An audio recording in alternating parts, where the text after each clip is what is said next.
বেশি বেশি দরুদ পাঠের ফায়দা কি? নাম্বার 1, যারা দরুদ শরীফ পাঠ করেন তাদেরকে আল্লাহ হেদায়েতের রাস্তায় রাখেন।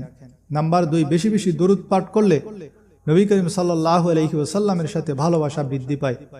নাম্বার 3, দরুদ শরীফ পাঠকারীর যতই পেরেশানি থাকুক আল্লাহ সব পেরেশানি দূর করে দেন। নাম্বার 4, দরুদ শরীফের দ্বারা যেই দোয়া করা হয় তা আল্লাহ তাআলা সাথে সাথে কবুল করেন। নাম্বার 5, যারা বেশি দরুদ পাঠ করেন তারা কৃপণ হয় না।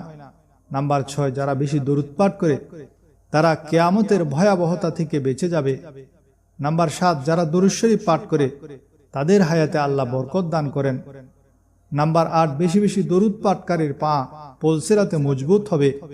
নাম্বার 9, দরুদ শরীফ মিজানের পাল্লাকে ভারী করে দিবে।